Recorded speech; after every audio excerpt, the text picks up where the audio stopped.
Number 1. When I was 13, I had a gorgeous cat named Fudge. Fudge's favorite game to play was hide and seek. Now one night, I was playing said game with Fudge on the first floor, and my mom said that it was time for me to go to bed. However, I managed to persuade her to let me finish the game. I looked all over the first floor, and I couldn't find Fudge, and my mom said to just go to bed and that he'd come out eventually. I went up to my bed on the second floor and got comfortable. After trying to sleep with no success, I started to read, as that always helps me drift off. Now, at first, I thought it was just Fudge, as he liked to hide under there occasionally, but then it happened again. So being paranoid, I froze until I managed to muster up the courage to look under my bed. What lay amongst the standard teenager mess was a man with crazy in his eyes. From what I could tell, he had a beard and a cross tattooed on his naked chest.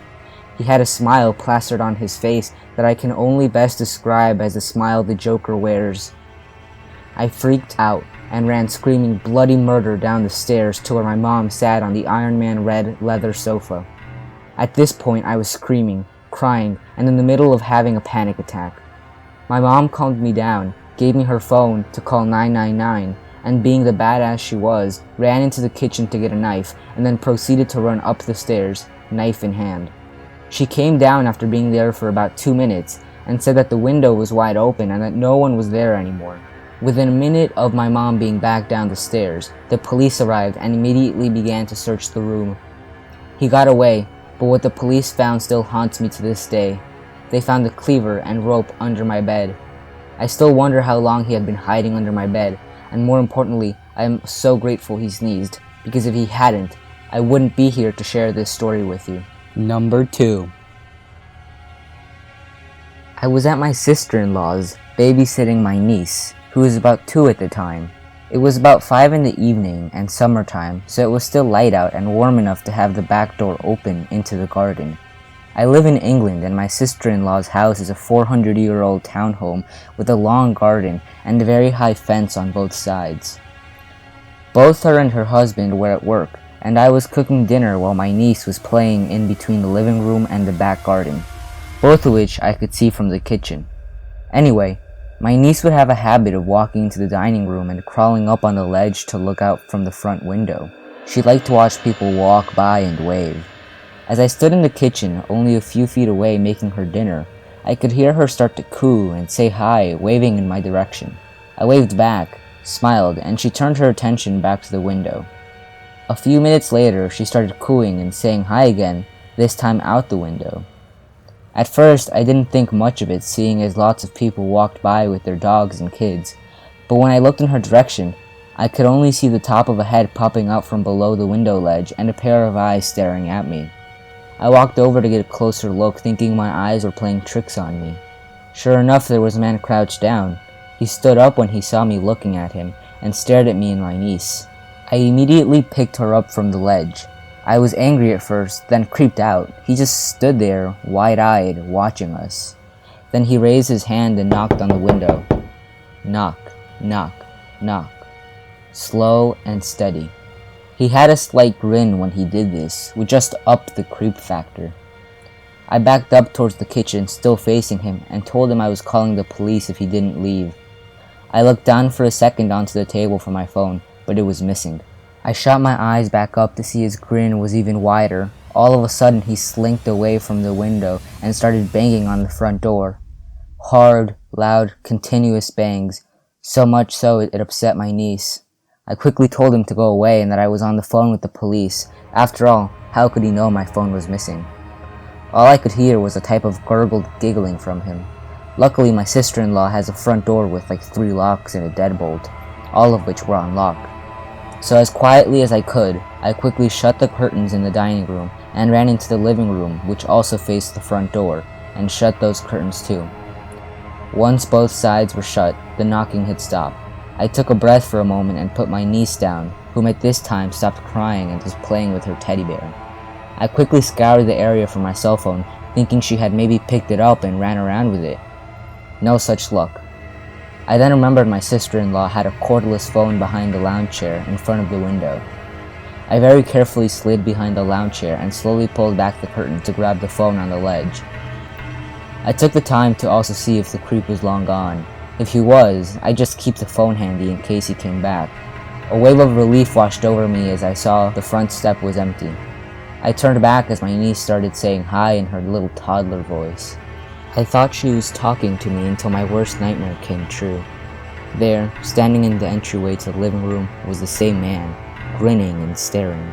I don't know how I managed, but I never grabbed something as fast as I did then. I held my niece and backed up to the second entryway to the living room. As I backed to the door, he slowly stepped towards me as if to taunt me. The whole time, his hands were behind his back. In my nervousness, I kept fumbling, trying to unlock the 3 locks. And when he was only a few feet away, I managed to fling the door open, running out into my sister's husband, who was returning from work. I sputtered out someone was in the house, and he dashed inside to try and catch the guy, but the only thing he found was the back door wide open and a muddy footprint on the carpet facing the kitchen. According to the cops who came shortly after, the intruder must have come inside before walking around the front door. My phone, which is still missing, can only lead me to assume he was the one my niece was waving at when I was cooking and took it. We looked literally everywhere, and no phone. I now worry for my safety as my phone has all my information on it. Number 3. This happened many years ago. I was around 12 or 13. I grew up in a small town about an hour and a half away from a big city in the United States. On summer days, my best friend and I would also venture around our woodsy neighborhood and do typical kid things. I had a little sister who was around 7 or 8 at the time, and my friend also had a little sister the same age. My friend's name was Sarah, my little sister's name was Sammy, and her little sister's name was Alex. We would occasionally let them tag along our adventures, especially if our parents made us. Our favorite thing to do was walk to our other neighbor's house and use their trampoline. It was in our neighborhood, but the houses are pretty spread out, with dense forest in between. We'd set off towards their place, and it was about a 20 to 30 minute walk, longer on the way back because we had to then go up a hill. One day, Sarah and I decided to let Sammy and Alex come to the trampoline with us.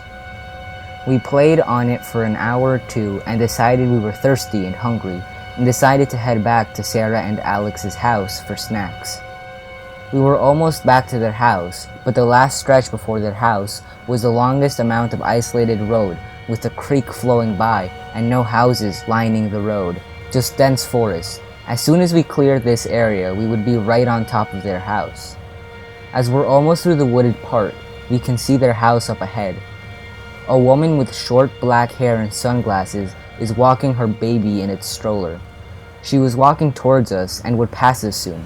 I didn't recognize her as someone who lived in our neighborhood, and I know everyone, but lots of people from surrounding neighborhoods take walks here because of the woods. She passed by us normally, but right after she does, she says, "Oh, hey kids, I'm a little lost. What road is this?" None of us were very alarmed. The neighborhood is windy and can be very confusing. And plus, she was a lady with a baby, not some scary, creepy man. We told her the name of the road and she told us she was really lost and needed to get home to take care of her baby. She then asked if we could escort her to her house because she didn't think she'd be able to find it even with directions. Sarah agreed to help, but I felt really uncomfortable and was told never to talk to strangers even if they're women. I told the lady none of us could help because Sarah's dad was expecting us home soon. Sarah gave me a weird look, but I think she caught on because she said, "Oh yeah, we can't actually help. Sorry." At this point, I wasn't really freaked out. I just knew I shouldn't be helping strangers to their houses. I went to step in front of the younger two. They were trailing behind us and I wanted to push them forward so we could start walking away. I stepped closer to the lady in my efforts and I could then look into her stroller. That is when my heart sank. The baby was fake. It was a baby doll. It was all wrapped in blankets, but I could see that it was plastic. At this point, I didn't know what to do, and I found myself screaming, "Run!" I made sure Sammy and Alex were ahead of me, and we sprinted for the house. Her dad was working in the garage on something, and we ran in out of breath and crying. I quickly just said there was a lady trying to get us to go home with her who had a fake baby. He grabbed the golf club from his caddy that was lying out and told us to get into the house. We all went in, and a few minutes later he came back. He said he was heading towards the lady when she spotted him. She was already on the phone with someone. Out of nowhere, a white van apparently screeched up, and she threw the stroller in, and they sped off. It was definitely a creepy experience, and I don't know what the lady's intentions were, but I feel like they weren't innocent. Hey, what is up guys? I hope you really liked the video, and if you did, don't be afraid to give it a thumbs up, and also if you have any sort of suggestions, whether for future video ideas or improvements I can make to the videos, don't be afraid to comment down below. I'm really excited to hear any sort of feedback you guys have, and I hope you enjoyed the videos. And thanks for watching, guys.